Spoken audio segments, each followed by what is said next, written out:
Can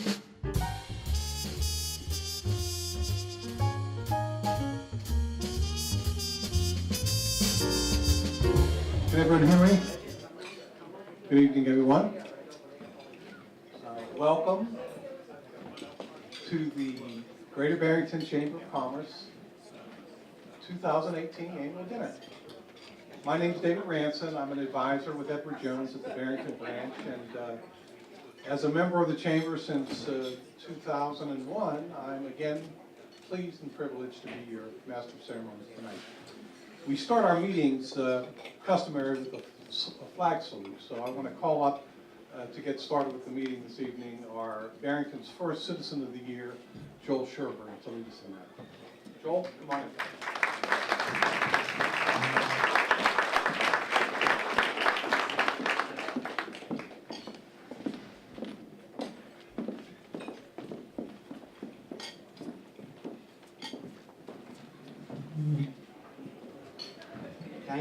Thank you, Dave. Would you all stand, please, for the Pledge of Allegiance?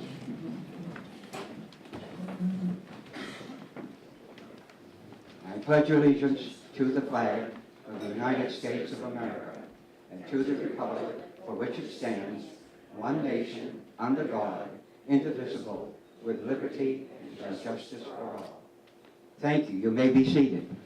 You're on, Dave. Joel?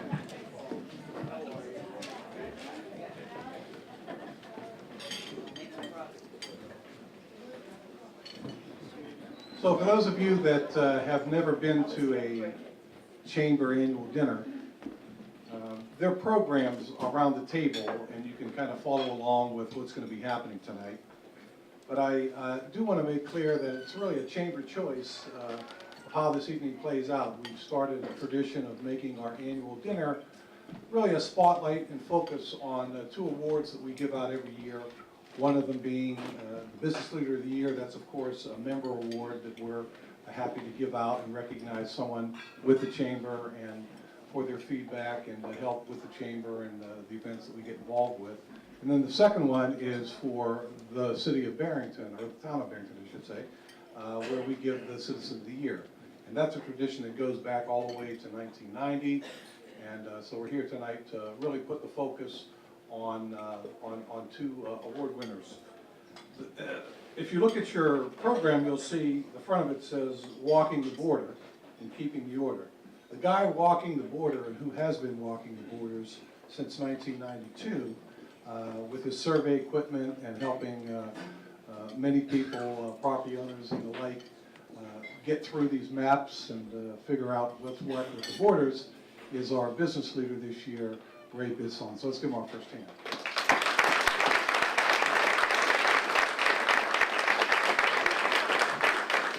On the citizen side, the guy who's been keeping the order at town meetings and elections for really since 1985 is our Citizen of the Year, Stanley Swire.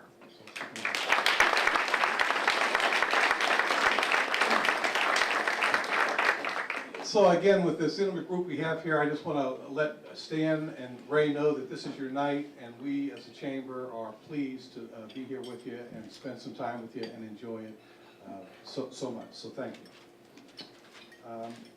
Next up, I want to touch base with the sponsors, because an event like this couldn't happen without sponsorship from corporate sponsors and the like, and I want to point your attention to the program and again just kind of read them off for you.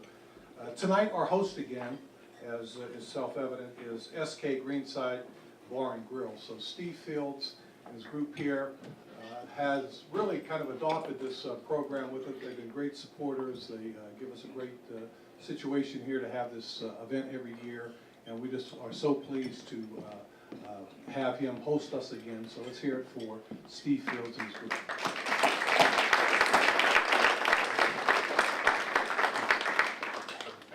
Our underwriter tonight, again, is again a wonderful chamber member, a valuable one. Federal Savings Bank is underwriting tonight's program. They're in the back there, in the rowdy table in the back. So we appreciate their underwriting. Always good to see them support the chamber, and I can just say, their slogan is something like they're a community bank. They really are. They walk the walk themselves with that, and we appreciate their underwriting this event here, but also just in all the communities that they serve and do banking with. They're really involved in it, so thank you again to Federal Savings.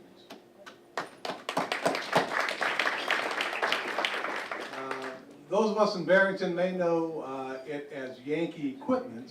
They've changed their name to just Yankee now, but if you're on the Barrington stretch of Route 4, you see that building that kind of goes over the hill, that's Yankee, and they stepped up this year to be a premier sponsor, a premier contributor to the event, and we just want to acknowledge and thank them as well. So let's hear it for Yankee.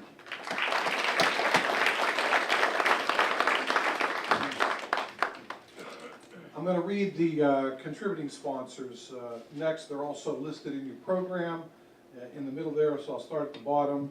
Rochester Country Club in Nipple Lake, Tina Myarina and John Myarina couldn't be here tonight. First one they've missed in like 21 years, so we feel so sad. They're so involved in this event. They were here this morning helping set up it. They have an out-of-state family event that caused them to not be here, so not only are they helpers on the committee, but they're a contributing sponsor. So let's hear it for Tina and John. Remax on the Move, Maria Shute, also a sponsor. Let's hear it for her. Vanessa and Philip Riley, who are here in the house, and they're also committee members that helped plan this event, so they're contributing sponsors. Let's hear it for them.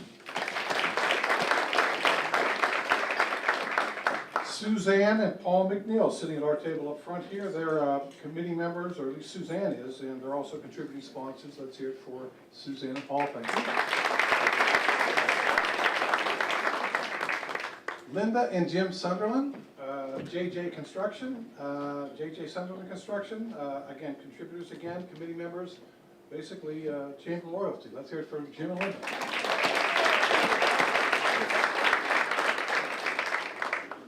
Guy's Auto Repair, Guy Chevenel. He's not here tonight, but he happened by our committee one night, and we were able to hook him into contributing. He owns a repair shop over in Barrington, but he's also a former winner of Citizen of the Year. So let's hear it for Guy Chevenel and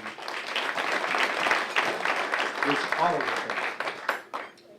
Let's see, Generated Connection. Wayne and Allison kicked in again this year, so they're not here, but let's thank the Generated Connection in Barrington. They're going to probably be busy tonight. Edward Jones Investments, Karen and I kicked in as well. Payless Country Store. Joel's representing, and then finally, last but not least, Buyer Central Realty, Joanne Moore. She's also a committee member, does a great job in helping us put these evenings together.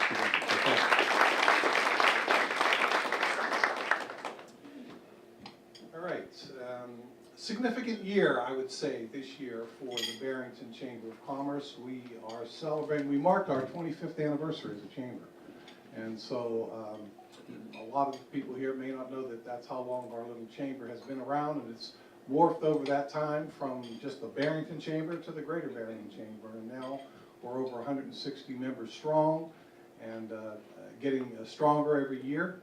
It's interesting for me to see a member since '01 how the chamber kind of changes around and goes through transitions like all chambers do, and there's always a new influx of people and a new influx of businesses that are wanting to maybe get in with the group dynamic, fit in with the group dynamic, and step up for leadership positions and board seats. And this year we did have a changeover in the board, so for our chamber review, I want to bring up a new chairperson who's has some institutional memory of the chamber, because he was one of the first businesses to join the chamber back in the day when they started.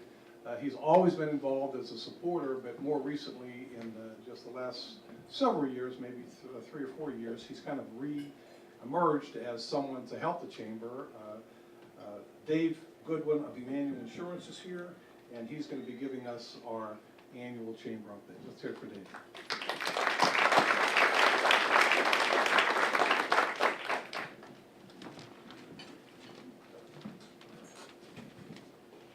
I've been given the opportunity just to do a summary of the Barrington Chamber events of the year and introduce the new board, the members that are here presently.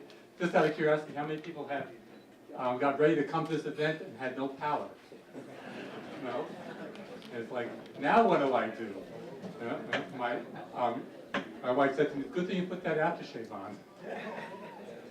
Anyway, the new board made up of 9 people, and currently I've been designated as the chairman of the board for this year, and the vice chair is Mike Geyer from Audio Events. The treasurer is Joellen Gallant from Castlewood Baking Company.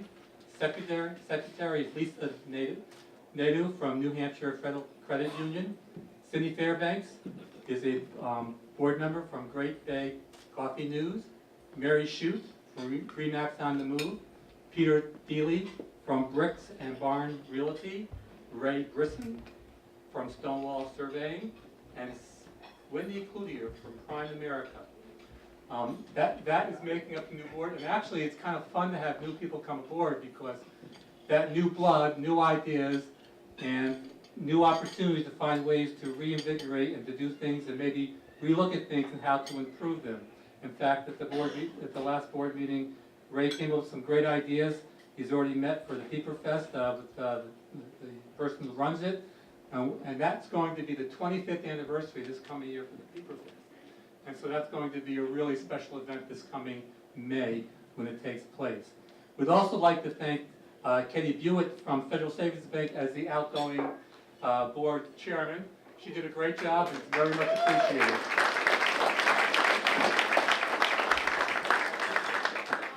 As David said, the chamber has about 160 members. I remember back in the day it was like 25, 30 members, and we'd have lunch, and if we had 20 people, we were doing really good. Now we probably average 35 to 40 people on a monthly basis. But we are going to try and mix things up a little bit this coming year, and we decided to, this month, for November, we do have our luncheon, our regular monthly luncheon, the first Wednesday of the month.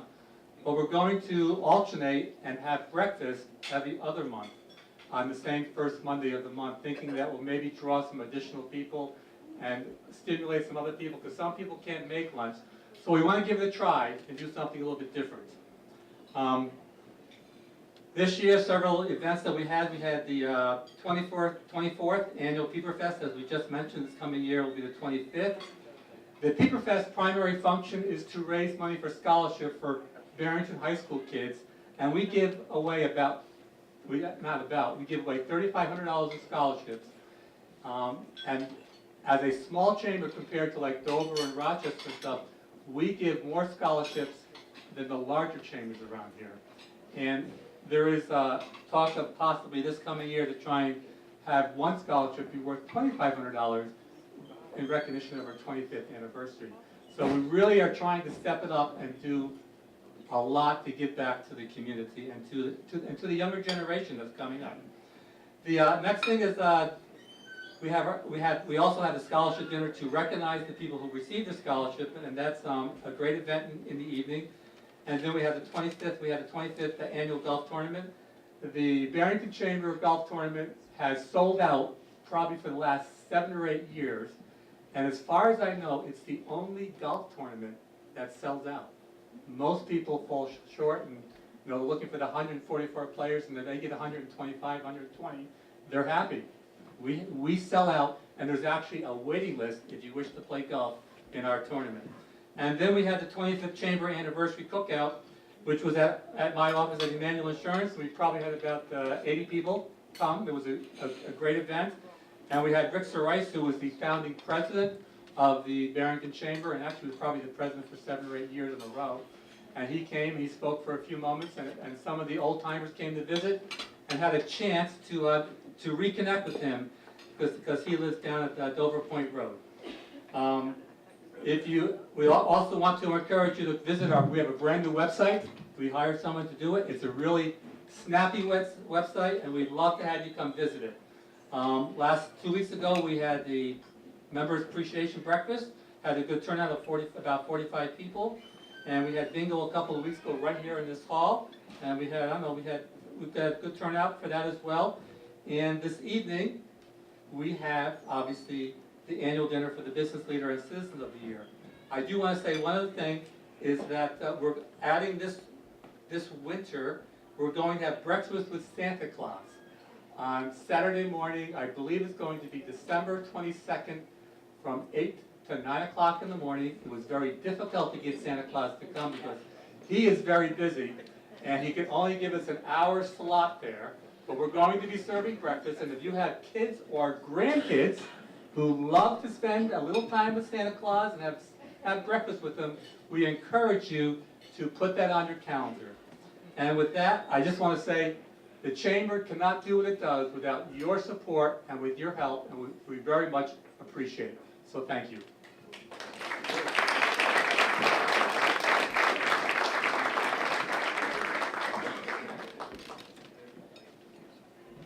Thank you, David. That was a good update. We appreciate that. And I can just say about David, you know, we were talking about the Chamber and how we get different people weaving in and out in newer businesses and whatnot, but there's no substitute for experience. And I can just say that having David kind of reinsert himself here after all his time in business and with the Chamber, I'm already seeing his management style kind of kick in and do some positive developments for the Chamber. So we're very upbeat about that and happy to have him step up as he has. So let's hear it again for David.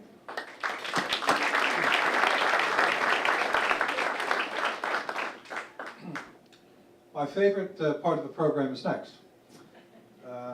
This is the time when we like to reinforce kind of small town America. This is small town Chamber, small town America, and we've chosen to have these dinners focus on the two award winners that we have. But we've been doing this for quite a while.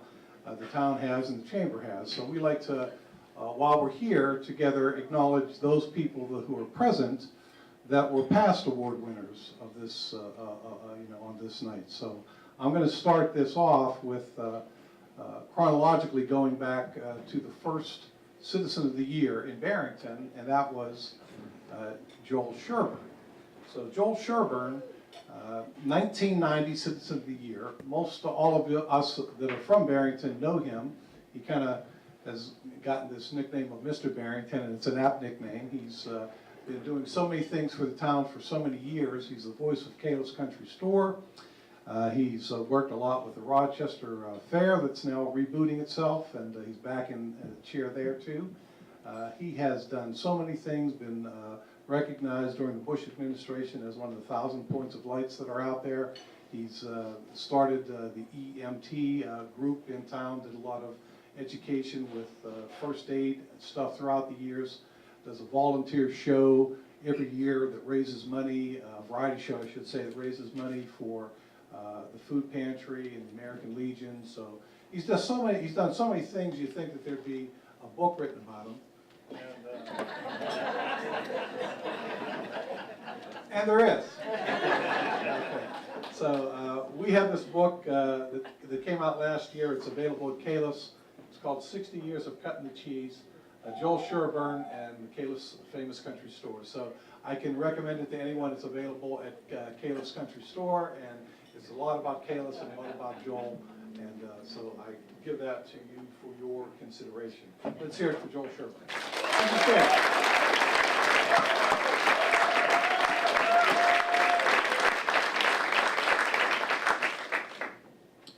All right, we're going to jump forward now in time and go to 2000. She's not here, but I wrote it up, so I do want to acknowledge her. She wasn't feeling well this afternoon and didn't come, but she was the business leader of the year, the first business leader of the year.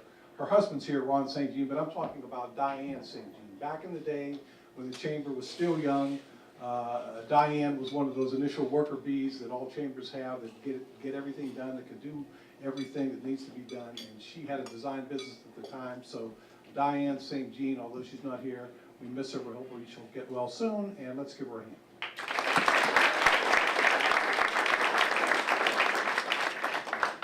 We're going to jump to 2002. And again, this is another absentee, and I just feel compelled to talk about them because Tina and John Myarina have been around for a long time, and 2002 was the year that they turned the Barrington Nipple Lake Golf Club into an 18-hole from a 9-hole. And that was a huge event for Barrington. And Tina has been so much involved in the golf tournament, as you can suspect. She's obviously now involved not just at Nipple, but here at Rochester Country Club with her husband. And she's really up to her neck in everything in the chamber. So she was here, as I mentioned earlier, this morning, helping things set up. She's on the committee that does the planning. And I just want to acknowledge, even though she's not here, John and Tina Maiorino.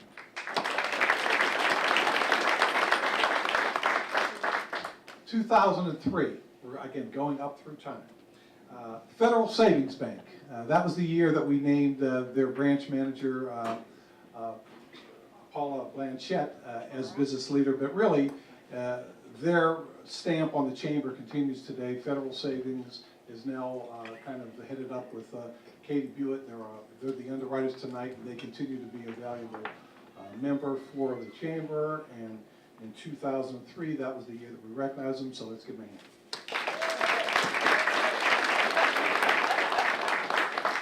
2008, Stanley Bodick. He's at my table here. Stanley, Citizen of the Year, Barrington, 2008.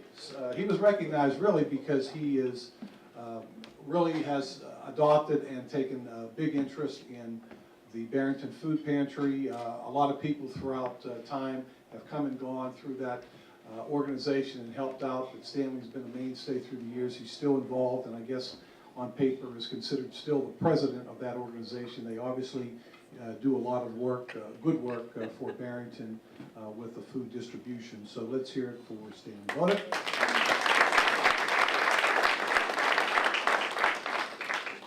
2010. Okay, that was the year that Carolyn and Pat Bedford, the late Pat Bedford, was named Citizen of the Year. And this is one of my favorites. For those people that have lived any time in Barrington, they know the Bedfords. They've been long-time business owners of Ayers Lake Farm Campground. They've been much involved in the community in a lot of different ways. Pat served as a school board member.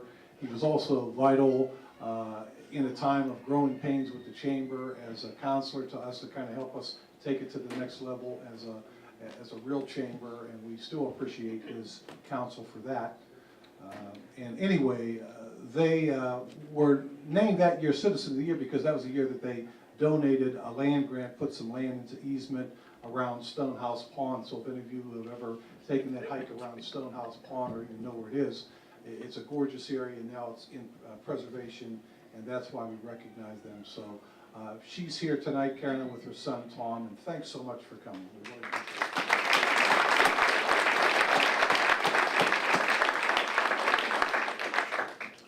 2010, that was also happened to be the year that Edward Jones Investments got named Business Leader of the Year, so I can just use this as an opportunity to just thank my wife, Karen. She's been with me. She's a professional in her own right, but she certainly has helped me with the stamp of planting the flag of Edward Jones in Barrington and continuing to grow it, and I really appreciate it. Lucky in love, I am.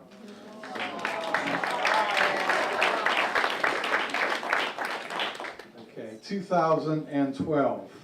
Business Leader of the Year was Metrocast, then known as Metrocast, now, as I think we all know, if you're on cable, Atlantic Broadband. So Metrocast and now Atlantic Broadband continues to have, play a prominent role, not just in the chamber, but in really the community. They have continually kind of kept alive reality TV for us on that local cable station. They broadcast the selectmen meetings, they broadcast the deliberation meetings, they broadcast other events throughout the year, and tonight they're here working with a partner, Timothy Goodwin from Wolfeboro Community Television, who's going to be filming this, and they'll be then later showing this event on TV as on the local channel through Atlantic Broadband as the winter plays out. So some of us, if we surfing around this winter, might catch the event and remember the evening. So we really appreciate Atlantic Broadband and want to recognize and thank them.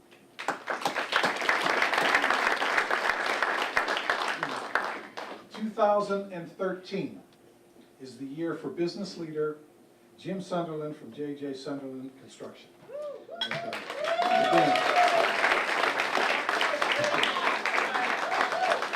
the podium I stand behind is some of his handiwork, but it really is just a small thing of what he does. Very talented with his hands, obviously, in construction and furniture building.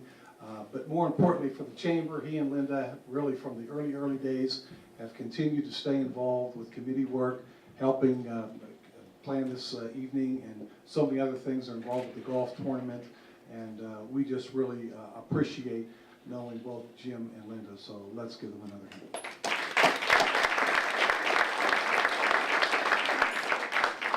2014, Ron St. Jean. Ron St. Jean was the Business Leader of the Year. He's the guy who's walking around with the camera, gonna help continue to keep history and keep track and photograph events from the Chamber, which he's done way back in the day. And he's got a catalog of Chamber photos, I'm sure, that would fill several albums, I'm sure by now. But he's also, throughout his time with the Chamber, aside from helping us out, including, by the way, donating the portraits of our two winners today. And he's been doing that for quite a few years now at his own expense. We really like and appreciate Ron St. Jean. He's worked as a board member in the past, and again, he's here tonight helping out, so let's hear it for Ron St. Jean. Oh, one other point that's a tie-in. Stan has stepped down, as I think we all know now, as town moderator. The successor of Stanley is Ron St. Jean. He's going to be our new Barrington town moderator. Good luck in that. Next generation. Oh, yeah, right. Okay, well, again, good luck. 2015, that was the year that our Joanne Toomey was named from My Painted Treasures as Business Leader of the Year. Joanne at that point was probably only 3 or 4 years deep, maybe 5 into the chamber, but already had established herself as a worker bee, someone who grabbed and onto things and got involved with the group dynamic of the chamber. She's since roughly about that 2015 time has taken on the role of executive administrator. So aside from her painted treasure business and her other things that she's involved with, she certainly is a key cog of keeping the chamber going every year. She's basically neck deep in any kind of event that we have and keeps the board in line, etc. So let's hear it for Joanne Toomey.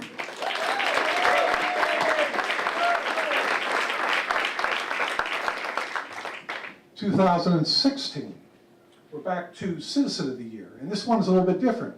This was a year that we actually named a group as Citizen of the Year, and it was a group that has done a lot of beautification of Barrington, and those of us that live in Barrington appreciate and see and drive by down at the crossroads there, that flower garden scenario with the statue that changes over every year, and this Barrington Bloomers group has been doing it for years. They beautify some of the schools, the post office, and again, that little event downstairs that they do. Aside from being a garden club, they kind of jumped into trying to beautify Barrington, and we chose 2016 to recognize them. And one of their members is here today. I'll ask her to stand. Is it Kim Lagavin? So Kim stand. Barrington Bloomers. All right, almost done, last year. And both winners are here, so that's a great way to end this little tribute. 2017 Business Leader of the Year, Wendy and Glenn Chase from Avalon Promotions. Veteran-owned business, helping out the chamber. Again, Wendy has spent some time on the board as well. She's, again, a perfect example of some business that comes into the chamber, grabs on with both hands and wants to get involved and help out. And so we were so pleased. It was so appropriate, too, because last year's dinner, as some of you who have attended may remember, what happened to be held on Veterans Day. And being a veteran-owned business, it just was a really good patriotic night, and we were so happy to recognize and award Wendy and Glenn. So thanks again.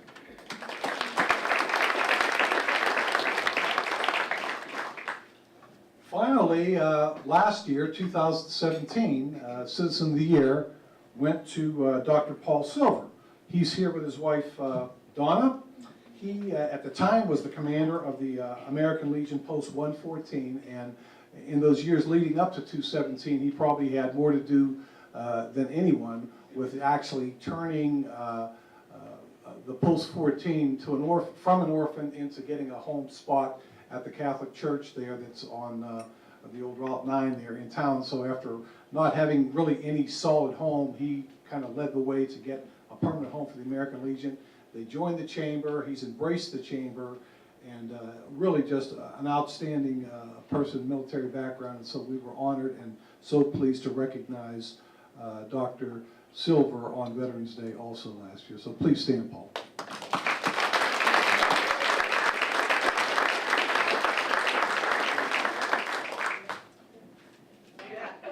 Let's have an opening prayer. Suzanne McNeil.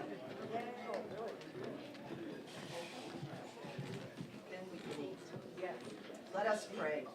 Spirit of kindness and compassion, we come from different places to this community gathering. As we come together at this special time, let us pause a moment to appreciate the opportunity of good company and thank all those past and present whose efforts have made this event possible. We reap the fruits of our society, our country, our town, and our civilization. Take joy in the bounties of nature on this happy occasion. We are enriched by the company of each other and are drawn closer to the heart of love in this time of service. Touch this gathering with tenderness so that we may be refreshed anew by the grace that encompasses this evening. Let us also wish that someday all people on earth may enjoy the same good fortune that we share. Amen. All right, so that's about it. It's just about dinner time. For those of you that again, don't know, you've got things at the table to eat, but you'll be taken around and called table by table to go up through the buffet in a little bit. We're going to have some music from the Sharp Brothers at some point, kind of helping us digest things, and then after dinner, we'll get into the actual award ceremony. So, bon appetit, and thank you for your attention. Can I have your attention? Thank you. Just a couple of housekeeping orders too before we get started with the awards. On your tables you see some rocks and some bugs. The rocks are edible, the bugs are not. Okay. The rocks, of course, are tribute to Ray's tracing around here, there, and everywhere, and surveying his way around whatever's out there. And of course the bugs are a nod to Stan's profession and all the things that he knows about them. So enjoy, but again, just the rocks, not the bugs. A couple of other things. We have a wine basket raffle. Actually, there's two of them, and it's over there on the right-hand side. These chances tonight, based on our intimate crowd, are much better than the local recent Megabucks drawings were. So, we've got two different raffles. Tickets are still on sale. You can see Suzanne. I think it's $5 for a strip of 3, and 2 people, maybe even the same person, who knows, will walk out with a nice wine basket. So have at that as you see fit. I'd like to, before I start the awards program, just give another thank you to the committee members that put together tonight's evening. They're listed in the back of the, and I want to say one other thing. I'll do those first. Suzanne McNeil from the town of Barrington, Joanne Moore from Bahia Central, Joanne Toomey, our executive administrator, Vanessa Riley from Northeast Credit Union, Katie Buick, Federal Savings Bank, Vicki Mowers, Nippo Lake Golf Club, Maria Shute, Remax on the Move, Tina and John Maiorino, Nippo Lake and Rochester Country Club, Jim and Linda Sunderland, and Karen and David Branson. So those are the committee people that put this together. So let's give them a hand.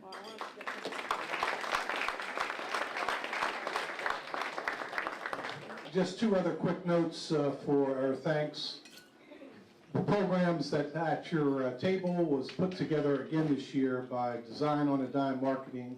That's Susan Sudley. She's a chamber member, and wasn't able to make it tonight, but she helps us out every year with a nice memento for the family and keepsake. So thank you to Design on a Dime Marketing. And I also wanted to mention the Christmas Dove Florist Department. They did provide the flowers for our guests, or our award winners tonight, and they did a nice donation with that, and we appreciate that. So let's give them to a hand.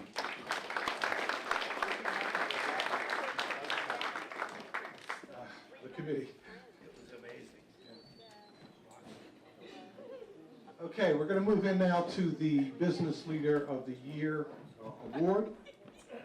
And I just have to say that I found that interesting over the years being on the committee that helped select these people, that each year we go through a number of members that could potentially be nominated and given the award. And it's kind of interesting. I feel like we have many people that could get this award still and haven't gotten it. And it's like an embarrassment of riches. So every year that we have to kind of figure out, okay, who's right, what's the right timing for a person to name for a member award. And Ray Bisson, for me, exemplifies the kind of one-person business in the chamber that's totally bought into the words that are now part of the new chamber logo. I don't know if you can see it from here, but our new logo that was redesigned a year or so ago is the letters GBCC, Greater Barrington Chamber of Commerce. And underneath those words, again here up front, but probably not in sight, it says connecting commerce, community, and culture. And here's a man, Ray, that has done that. That's kind of been his way of using the chamber as a pathway to the community, and in large part that's why we're acknowledging and recognizing him tonight. So first up, to give a narrative and kind of fill in some of the things that you may not know about Ray and what he's done for the community and the chamber, is our Executive Administrator, Joanne Toomey. Joanne?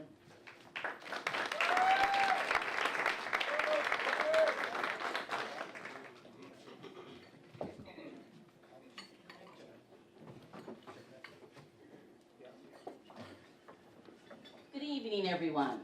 I'm so glad that you were able to come here and celebrate these two outstanding individuals with us.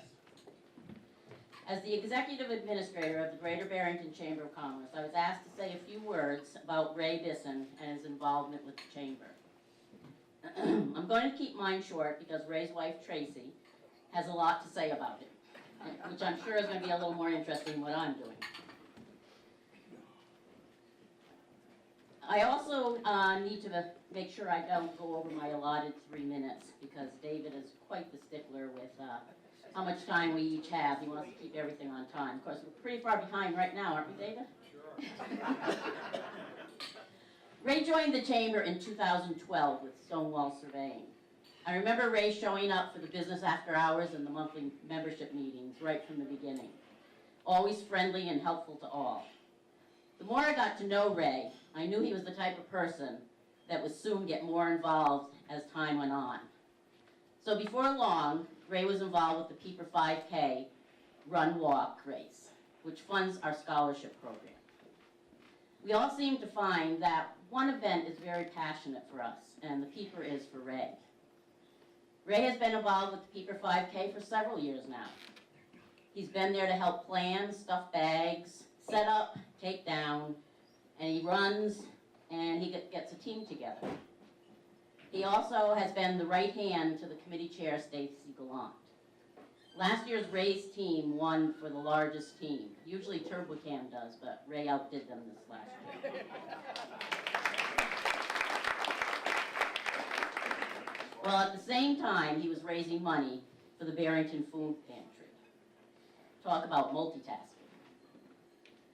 When Ray takes on an obligation, he does it to his fullest. In fact, for a couple years now, I've been asking Ray, would he consider being nominated for the board of directors? And for 2 years, I got the same answer. I just don't have the time to commit to it. Well, this year when I asked him, he finally agreed. I might have twisted his arm a little. But I know he's not any less busy than he was the year before, because he's also now put on his plate the Barrington Lions Club. But I realize I know someone just like him. Ray is the type of person who enjoys helping others. And there's that saying, if you need help, ask the busiest person you know. They will always get it done for you. It seems when you have so much on your plate, and even if you decide to take one thing off, you still add another 2 things, and that's Ray. Ray is now on the board of directors, and he has jumped in with both feet. He has some great ideas about the direction the chamber should go in, and I know he'll continue to lead and also take a bigger role at some point. Don't choke, Ray. I want to thank you, Ray, for all that you do for the chamber, and I can see why you're the business leader of the year. And I look forward to working with you for many more years. Congratulations.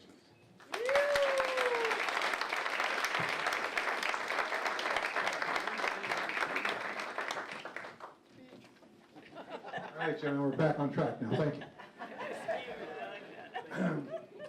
So the next person I will give latitude to, because probably no one knows Ray more than his wife Tracy. She's going to come up and tell us a little bit more about Ray and the kind of businessman, husband, and father he is. Looking forward to that. There is going to be some slides that are going to be shown on that television over the fireplace, so look for that. And again, I started talking to Tracy about this a few meetings ago, and she asked me actually, is this going to be a roast? So I don't know. She had a twinkle in her eye, so I haven't screened any of her remarks or anything like that. So I'll just kind of introduce her. She's an entrepreneur in her own right with her own business. It Takes a Village Pet Care. So here's Tracy.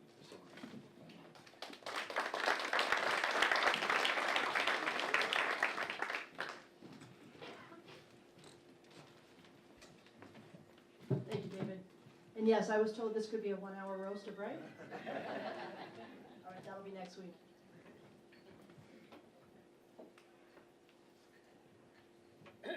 So it's great to see so many familiar and friendly faces tonight to celebrate Ray and Stan. Thank you, everyone, for coming out. So after Ray received the announcement that he was receiving this award, we were driving down the road, and Ray said he had been tasked with trying to find someone who could speak about him both personally and professionally. He's like, oh, who should I get? I'm not really sure who knows me in both those ways. And I'm driving. I'm just, look at him and I'm like, oh, well, no. He's thinking. I'm like, and I look at him, he's like, you want to do it? Well, yeah, sure, I'll do it. So here I am. So for my 8 to 10 minutes I've been told I want to spend time highlighting the kind of person Ray is. Essentially behind the scene, maybe the type of person you're not familiar with. And to echo something that Joanne said, if you want something done, give it to a busy person. Ray definitely is that type of person. If you have a problem, Ray will find a way to solve it. If you give Ray an idea, he will make it a reality. If you put an obstacle in his way, he will overcome it. If you give him a goal, he will achieve it. So I'm gonna go back a little bit, a few years, and I'm gonna bring you to today. But in 2013, I had a crazy idea. I wanted to take the kids out of school for a year, and I wanted to travel the country.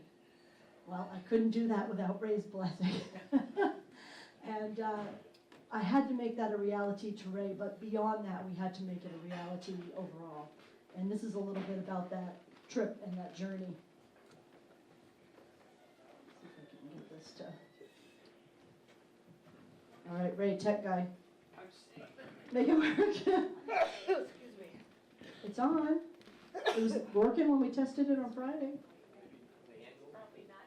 No, we tried it a bunch of different places, actually. Oh, you know why? That's right, because we took it out. I thought we wanted to.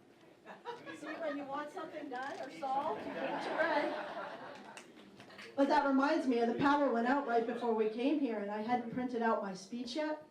When you don't have electricity, it doesn't matter. Ray still makes it work. Give him a problem, he will solve it. I got it printed out. All right, so, thank you, Ray. Did I turn it up? Did you put it in there? What's going on, Ray? I guess I'm safe.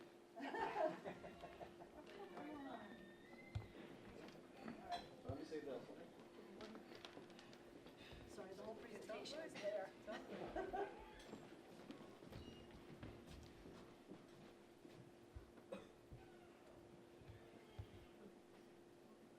Tell us about your kids. How old are the kids? Well, one of our sons is here, Jacob. He was actually one of the scholarship winners this year. So it's interesting when they mentioned it. He doesn't like me talking about it.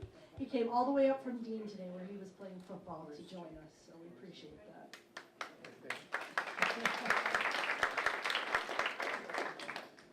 Ray also has his parents down from Claremont and his aunt who traveled all the way up from Massachusetts, so we appreciate them being here as well.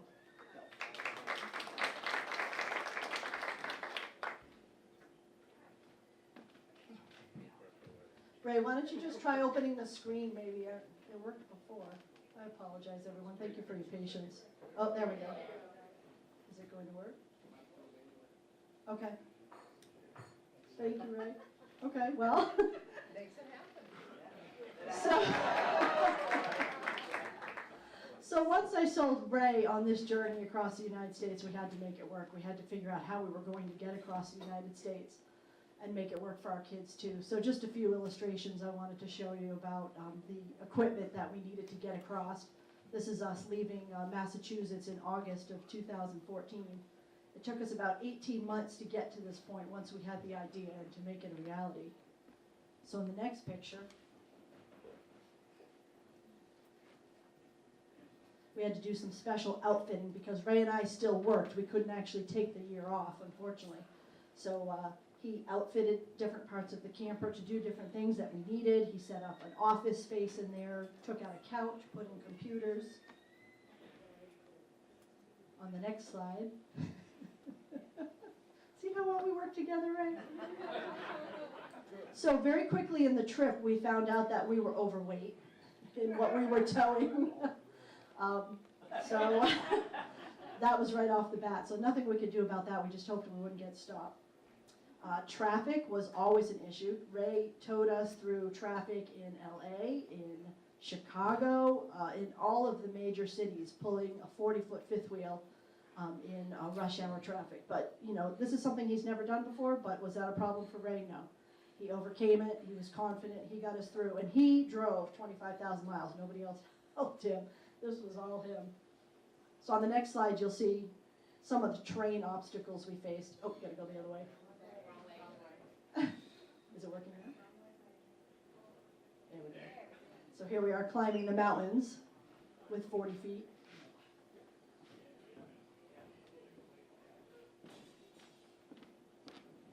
Just some of the different conditions we faced: fog, mountains, all kinds of different terrain. Thank you very much. Snow, the Continental Divide, very high peak elevation. He got us through all of it. And then we ran into some problems.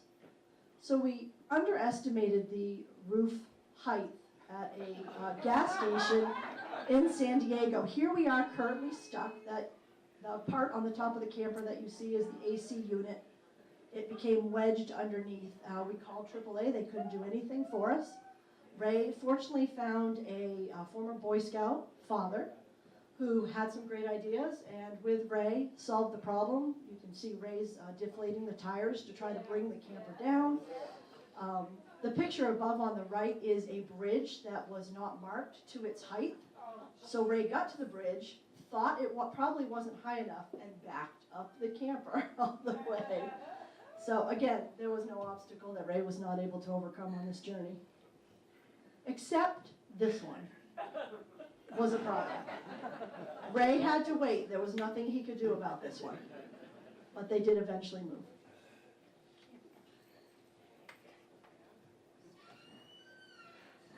So when we returned, we kind of divided and went our own ways in our journeys of helping the community in volunteerism. And my focus became the library and the foundation. And I roped Ray in to helping with that. So as Joanne and David mentioned, Ray does a team for the Peeper Race every year. And usually it's the Barrington Food Pantry that he supports. But this one year I got him to support the foundation for the library, which needed to start and didn't have any money. We needed to file with the government. We had all kinds of bills we had to pay for startup costs. So I had this crazy idea to get Ray to sponsor that with his team, and he did very willingly, and he had a number of participants come out to help us.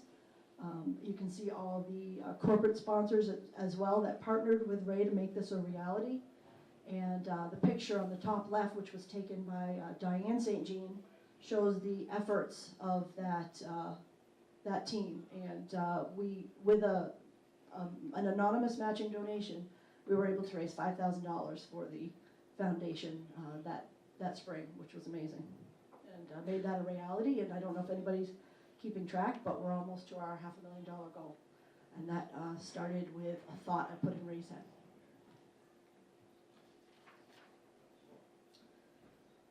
Then that spring, I thought, wouldn't it be great to have chickens?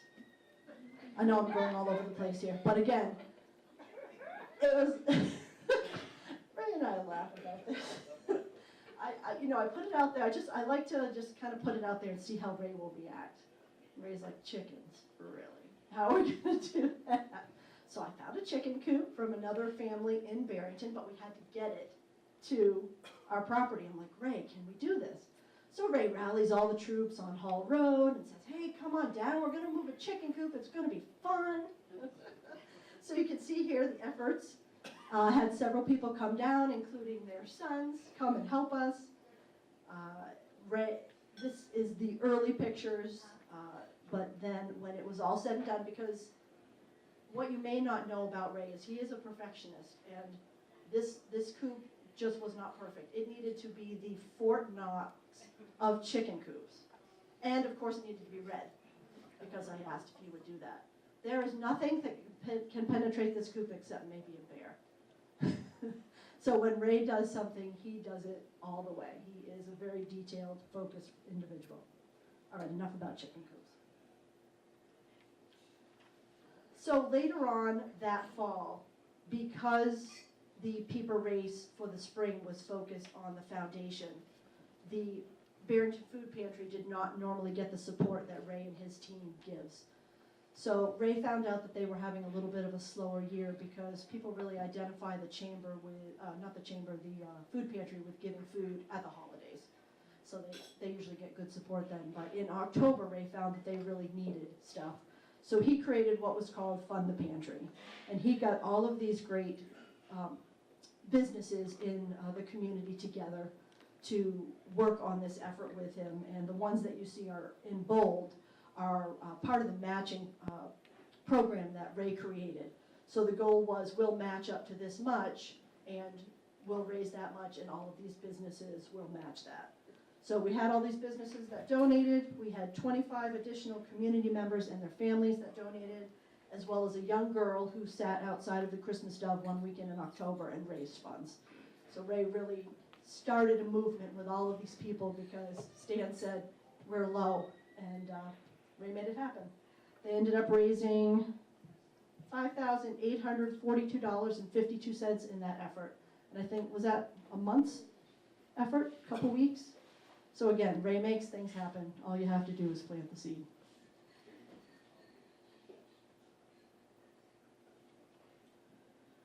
So it's been a while since the Red Sox have won the World Series. Has it been 5 years, Jacob? Before this year. So again, the seed was planted with Ray. We need a win with the World Series. We need the Boston Red Sox to come through for us. So Ray made it happen. Like I said, all you have to do is tell Ray what you need and he will make it happen. Okay, I lied. The chicken coop didn't really happen. In conclusion, I want to say congratulations to Stan Swire. For as long as I can remember, both Stan and his wife, Fran, have been pillars of the community. We are honored to call them our neighbors. Ray had a hard time justifying receiving this award. We both recognize how many worthy business leaders serve this town and equally deserve this recognition. To all of you, I say thank you for the amazing work you do to elevate our community. To Ray, I say continue the great work you started in this community. Your village will always be there to support you.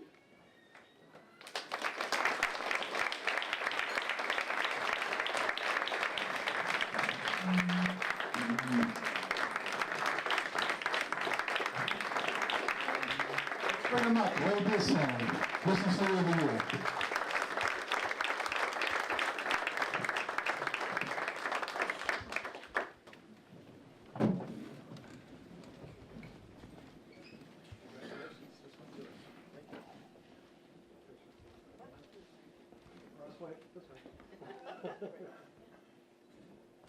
One more, in case you break.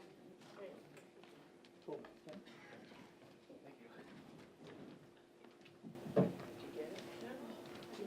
Thank you very much. I don't think I'm allowed to do that.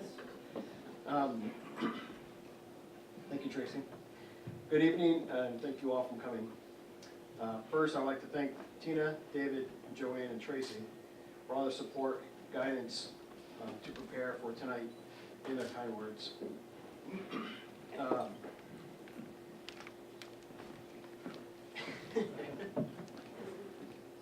I'd also like to thank the people that nominated and selected me to receive this award. This is truly an honor. Congratulations to Stan Swire as well. He's done amazing things for the community over the years, and has been our Water District 2-Go guy, who's recently left that position as well. But seriously, as long as we've been in Barrington, I remember Stan as being the town moderator. And seeing him move on is definitely going to be different. But we have a new moderator in town, and it's Ron St. Jean. I'm sure he's going to find out soon how fun of a job that could be. But speaking of Ron, thank you for the donation of the portraits. You did a great job. And when I had to talk to Ron about this, we both already had it in our mind that it had to be outside. And we both talked about the instrument should be there as well. And after all, that's my coworker, and it's been at every job that I've ever done. So, but it is a robotic instrument. Volunteering goes way back to my mother being a 4-H leader at the Go-Getters 4-H group. Having your mother, and yes, even my dad, I'm dragged in as well, as a leader means that you went to everything. Even if you'd rather go snowmobiling. My parents pushed both my sister and me to go after what we wanted, try hard, do it right. So my parents' efforts paid off. The volunteering bug was instilled into my brain. Fast forward many years, we wanted the same for our children, and we wanted them to understand that there are many people and children with much, much less. We all worked food pantry Thanksgiving and Christmas baskets, a church Thanksgiving dinner for the homeless. They saw homeless people around the country and in New Hampshire. They learned the need for shelters and the food pantries. Since we're already doing volunteering for the food pantry, it just felt right that Team Stonewall Surveying would raise funds for the pantry. Stan Balduck does a terrific job running the pantry with his crew, and I'm glad that we can work together.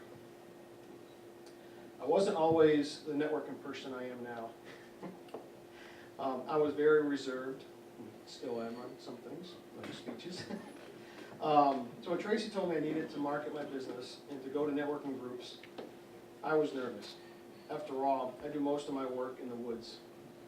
She asked Amy Spanhauer, who was a family friend, and she's the one who designed my logo, to take me to a few meetings as a guest to help me get started. So yes, I needed a babysitter. Many people have helped me along the way and a true supporter myself in my business. There are so many in the chamber that have supported me over the years that it would take me all night to thank everyone.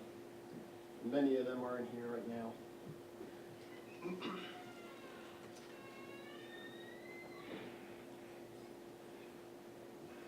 I can't thank enough to Amy Spanhauer and Amy Parker, who have supported, pushed, educated, and helped me in my business grow. We have supported with, excuse me, we have the support of family, not just in the business, but in volunteering as well. My parents and Tracy's family have not only helped throughout the business with advice, but have joined Team Stonewall Surveying, even when the color team shirt was fluorescent pink. A quick story. One winter, a long time ago, shortly after Tracy and I were married, I was on the roof of Tracy's parents' house with her dad, shoveling off the snow. After a while, Tracy's dad told me, "I can't imagine being up here with anyone else." He was referring to my hard work, and this statement has resonated with me ever since. After being in several groups, and now that our boys are older, more time is available. So I began the next chapter in my community involvement by becoming board members of both the Chamber and the Lions. What's a better way to start learning how everything runs, right? Being a board member will educate me more about the organizations so I can help more. Both organizations allow me to support the areas that I am passionate about. I am still active with the Peeper Race Committee to assist Stacy Gallant to make the 25th annual Peeper Race successful. Recently, I also joined about 80 other Lion members at the Austin House to prepare more than 11,000 meals for local food pantries. I must also thank my team Stonewall Surveying, and with the help from Laura Dealey in the Barrington Elementary School, we were the largest team in 2018. I can't thank people enough for their support of me and Stonewall Surveying. Without the trust and support from my clients, network, family, and friends to support Stonewall Surveying, Team Stonewall Surveying, and myself, the team would not be successful. I also need to give special thanks to my sons, Jacob and Lucas. They have both accepted and understood the busy schedules we have and helped me in my business to volunteering at the community events. We have done volunteering as a family at many organizations such as the Food Pantry, Higher Ground Baptist Church, Autobahn, and the Barrington Elementary School Breakfast with Santa. Even though they would have preferred to have done something else, like I wanted to go snowmobiling, they continued to help. Now, after high school, Jacob has gone on his own and started to help in areas that he's passionate about, such as helping at a baseball clinic for young players.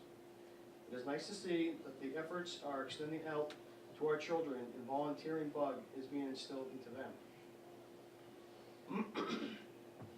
Finally, I really need to thank my wife, Tracy, for encouraging me to start my business, supporting me while the business grew, helping to get me into the networking, continue the Peeper Race even when I was tired from work, putting up with my late nights, supporting my volunteer efforts, and I could go on and on.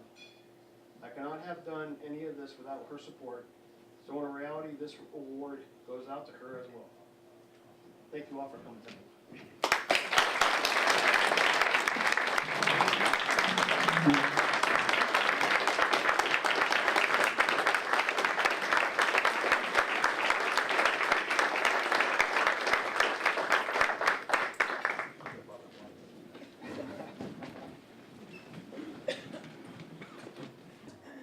So now we're getting into the last award of the evening, and with Stanley Swire, and I just want to start out with a few remarks about Karen and I, when we first moved to Barrington in the mid-'80s, that kind of coincided with Stan's involvement as town moderator already. And I can remember attending the first town meetings, and not being from New England, originally, never really having had the experience of going to a town meeting. And I just have to say, I felt like I was standing in this small town in Barrington in some kind of a, Norman Rockwell painting of just, feeling that I'm exercising my citizenship and rights. And of course, Stan was the man that was in charge of everything.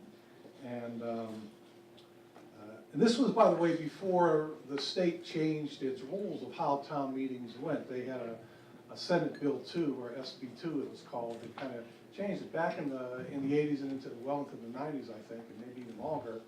It used to be everything that would get figured out, at one time. The people that came to the town meeting with their cards really dictated what was going to be happening with the town's money, and decisions that were very, serious and fundamental decisions, and it all had to do with who came to the meeting and how those hand votes were taken care of.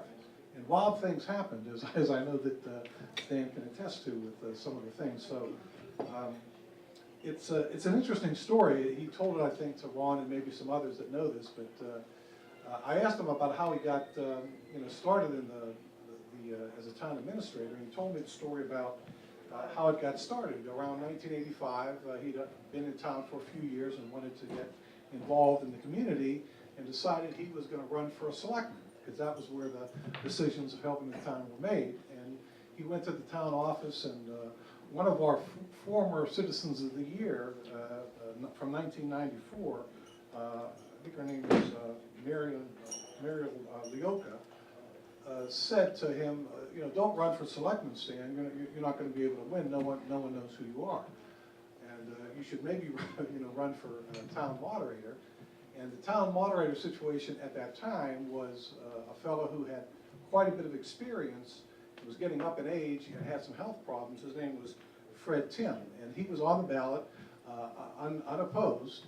And so he ran for that and won. What Muriel did, and this is kind of interesting with some of the stories in the news about elections and looking back in time and everything, what Muriel did said that she would start a little write-in campaign for Stanley.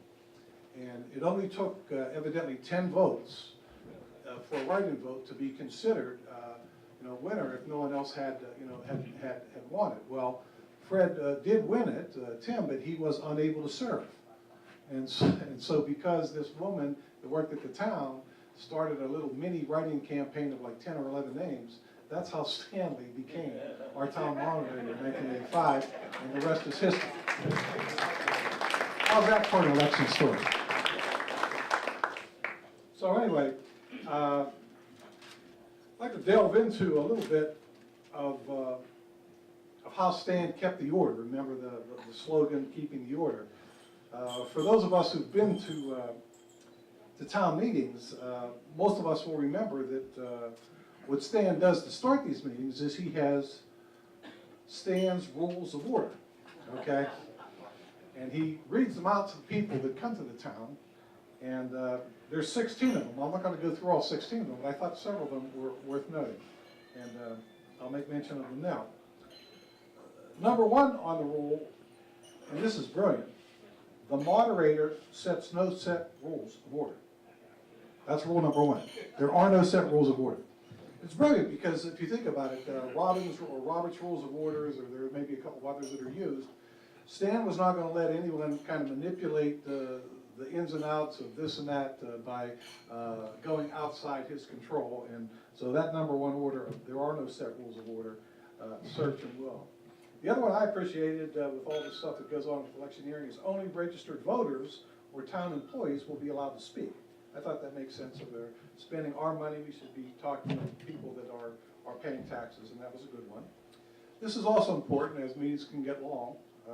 Number 5 is debate should be as concise as possible, so get to the point. Here's another one that saved a lot of time over the years. Number 12. After you have spoken, the moderator reserves the right not to recognize you again until others have the opportunity to speak. I'm going to pull out his tool of trade, okay? You get the idea. He ran a tight ship. Number 14 is one that I'll use to introduce our first speaker to expand on Stanley. He probably more than anyone in the room appreciates rule number 14. Mike Clark served the town himself many, many years as a selectman, as a chair for the selectman board, school board, and oftentimes was, the messenger of whatever the town was doing at that particular time. So, rule number 14, Stanley would always read twice. No personal attacks will be allowed. No personal attacks will be allowed. So, Mike, I know you appreciate that order. Why don't you come up and tell us a little bit more about Stanley, the moderator.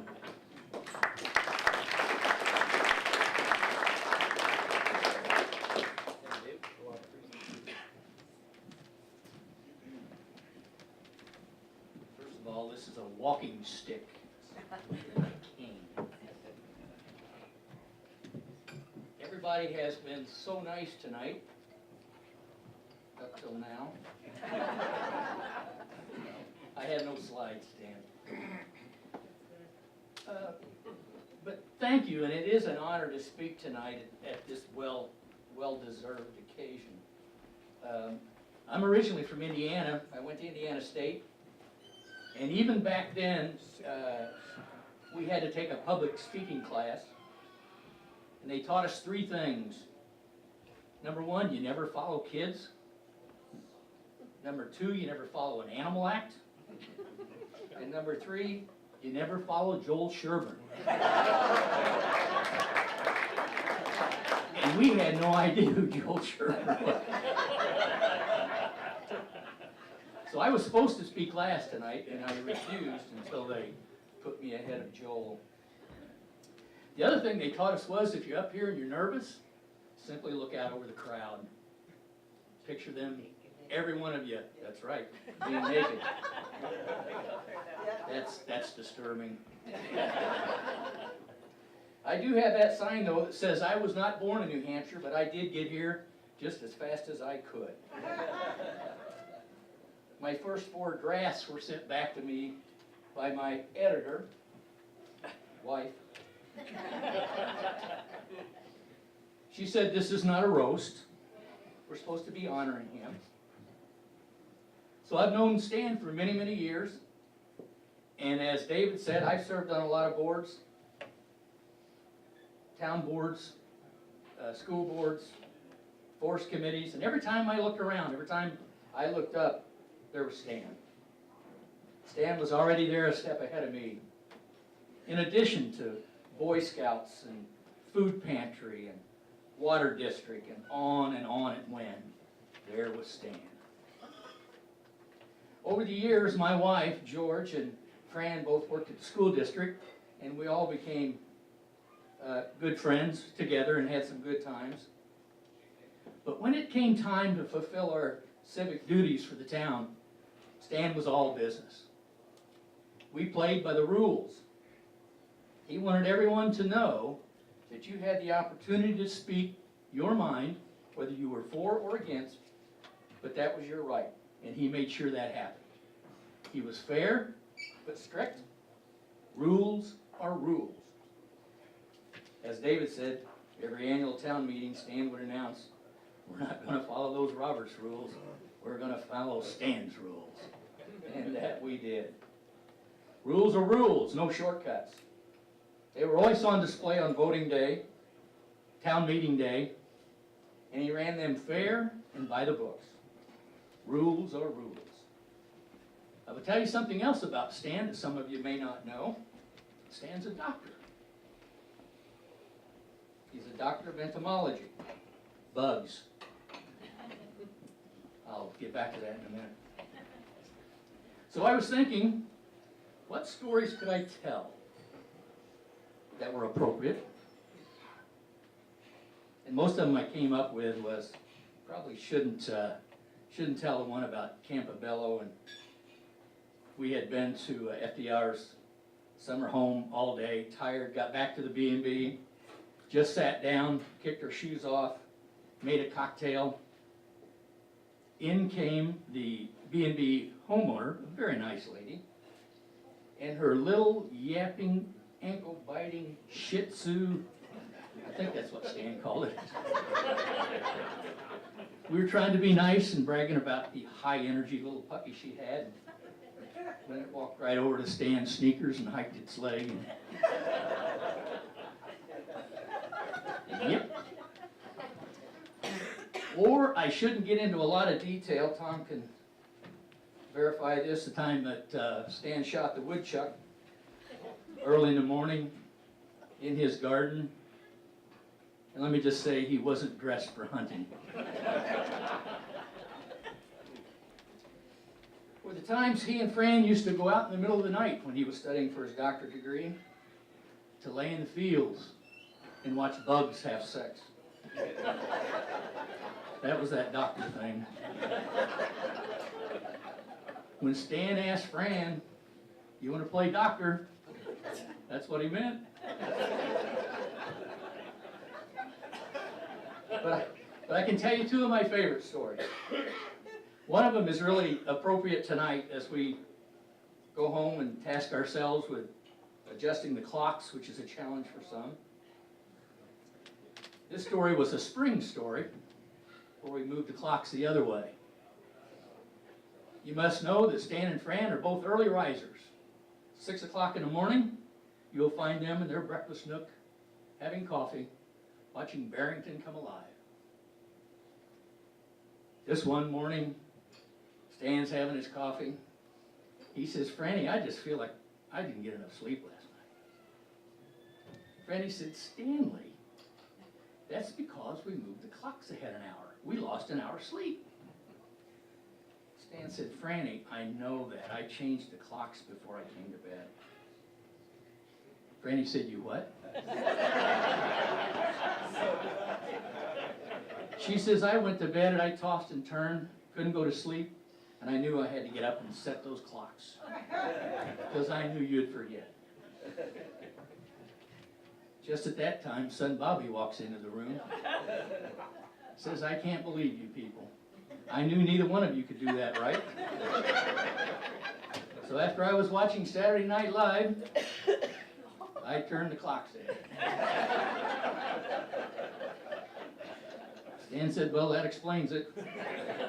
Hell, it's 3 o'clock in the morning. He said that day they had lunch at 9. Ready to go to bed about 2:30.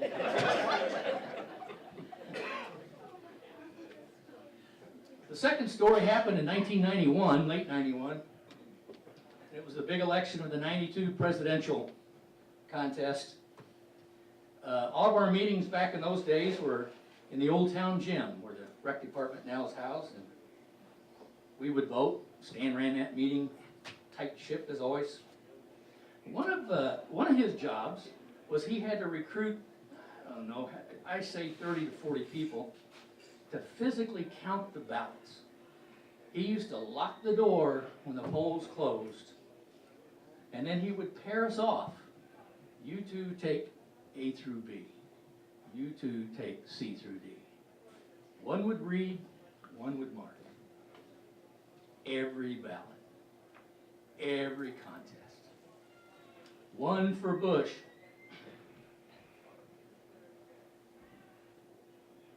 One for Clinton. And of course he'd come over and explain, after you got 4 of these, then you got 1 of those.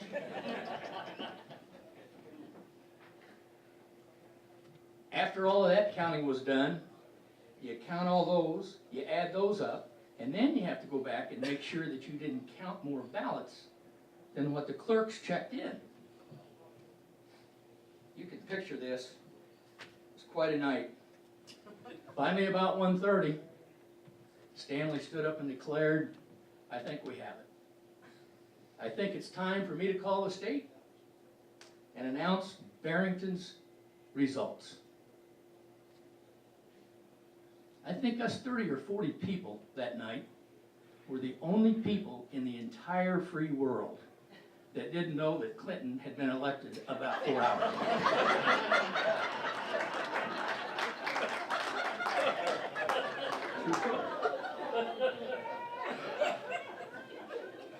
And then this is the last time I'm going to say this to you, Stan.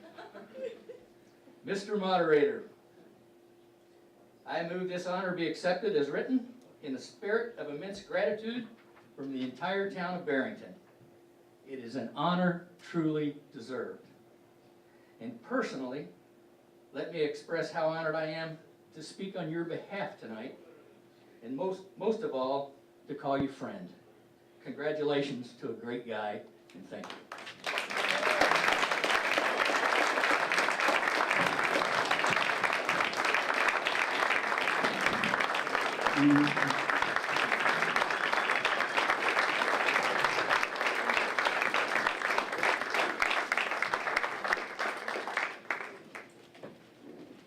Okay, thank you, Mike. Those were fun stories and great listening to them. Closing the show tonight, by Mike's suggestion, is one more person to add just the final piece of what it's like to know Stan Swire and work with him here in the town of Barrington. So let's bring up the 1990 Citizen of the Year, Joel Sherman.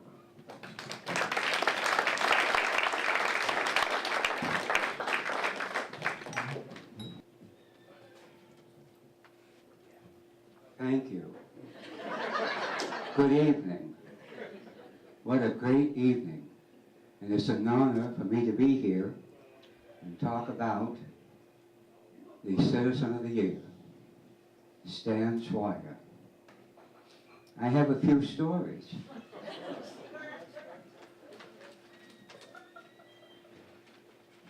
And of course, you know, he's a professor in entomology. And he really bugs you sometimes, I can tell you. But to start off, I have an exciting story. And not to mess it up, I'm going to read it.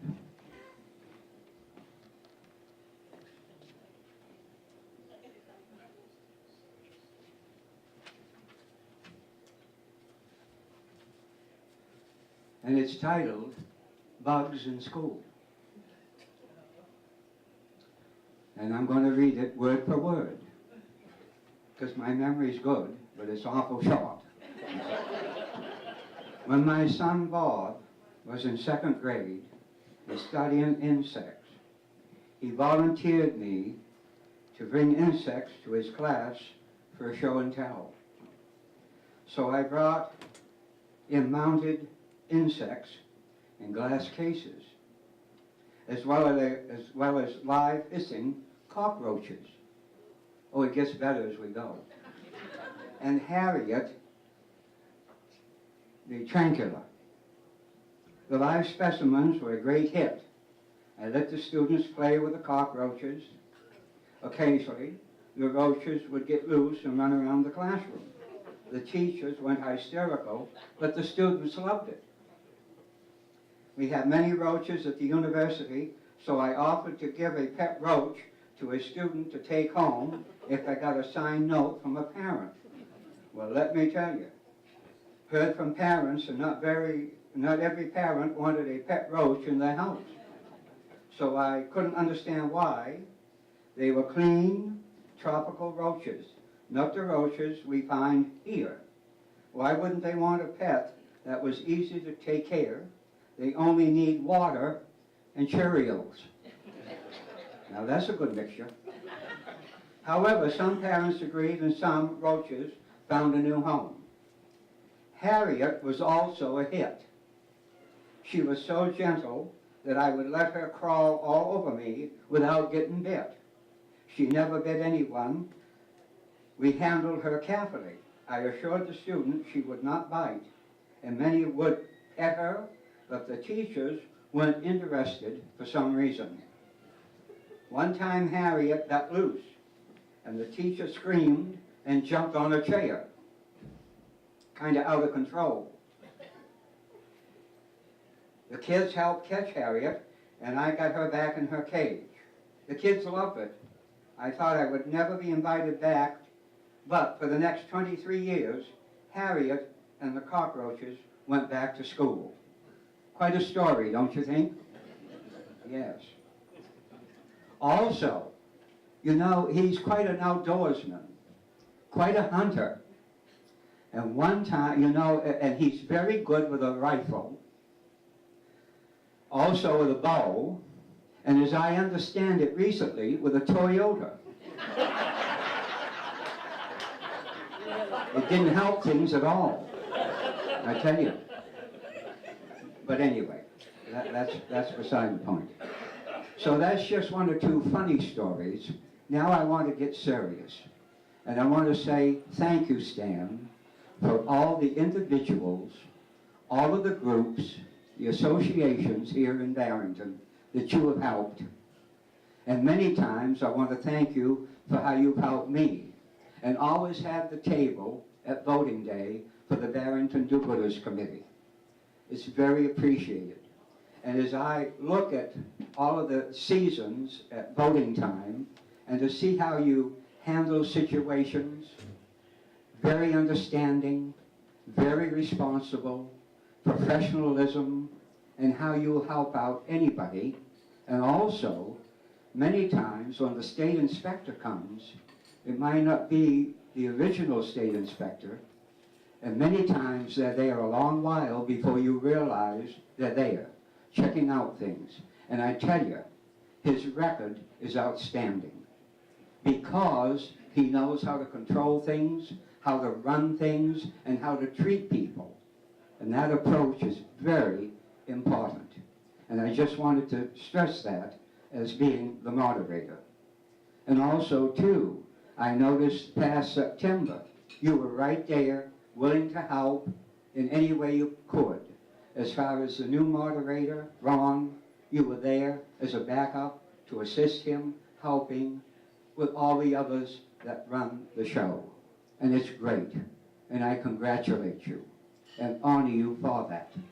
And as a person, you're terrific, outstanding in how you can work with people and take care of things. And I really wanted to stress that.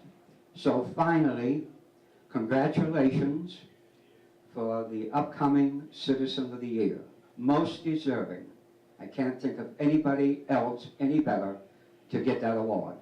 So congratulations to you, and also congratulations to Ray for what he has done for so many in the town of Barrington.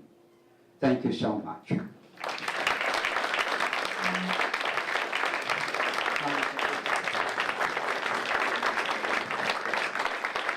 Let's hear it for Stan. Come on up, Stan.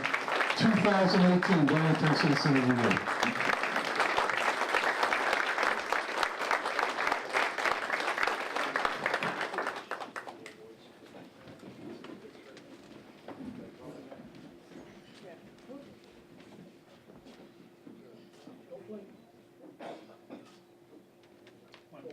I'm very honored and grateful to be here this evening to receive the Citizen of the Year Award from the Greater Barrington Chamber of Commerce.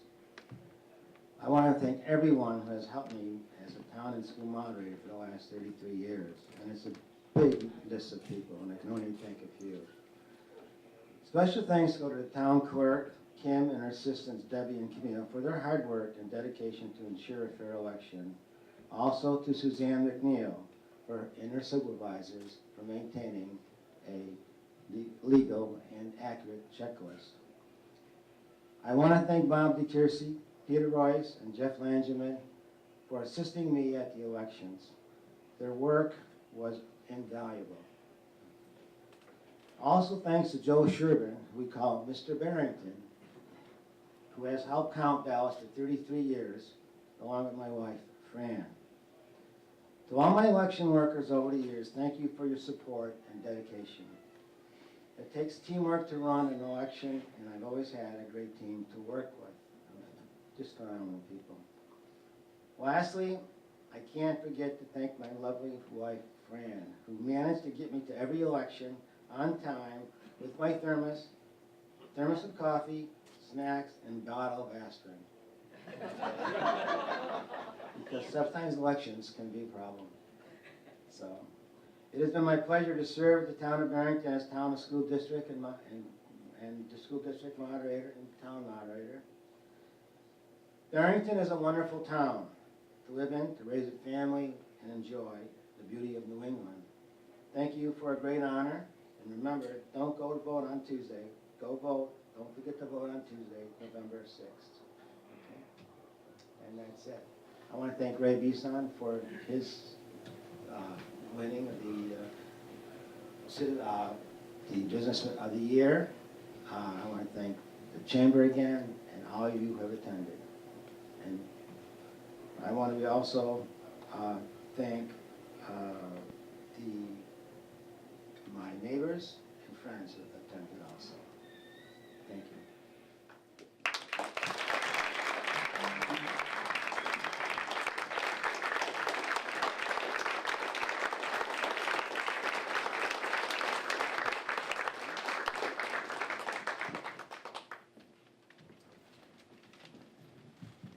Okay, the wrap-up is going to be short and sweet tonight. Thank you for all attending. The committee has arranged for the Sharf brothers to hang around a little bit. So it's the bar's open. Feel free to continue this. We are turning back the clock, so we have a little bit of time to do that. So I just invite everyone to enjoy as you see fit and hang around. Thanks for coming, and hopefully we'll see you next year for the 2019 annual dinner. Good night.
This emptiness fills my heart.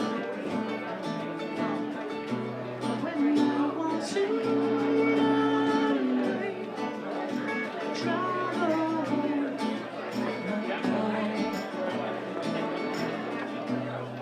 whichever come back to the place you are.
sit there wishing you could stay around.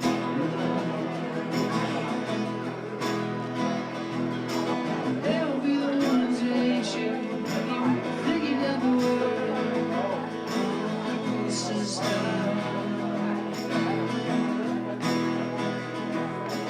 They'll be the ones who spit at you. You'll be the one who spit. Don't leave them. Don't leave me dry. Don't leave me high. Don't leave me dry.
Bonnie boys one sailing to the east.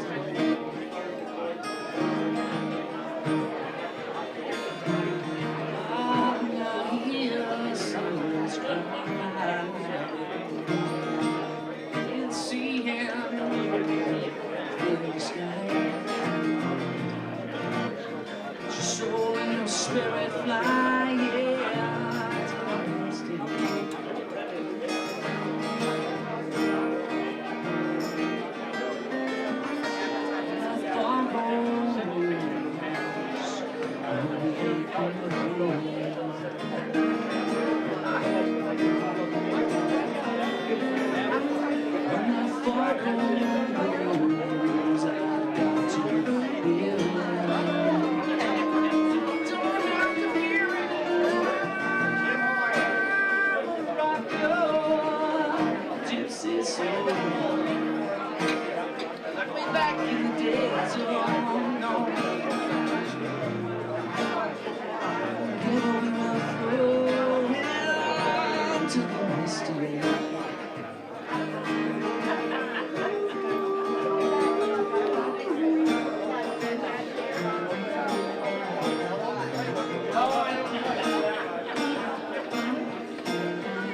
and that foghorn goes with a coming home.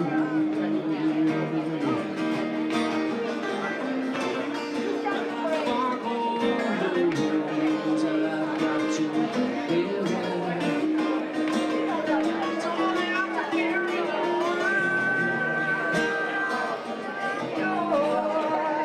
Gypsy soul.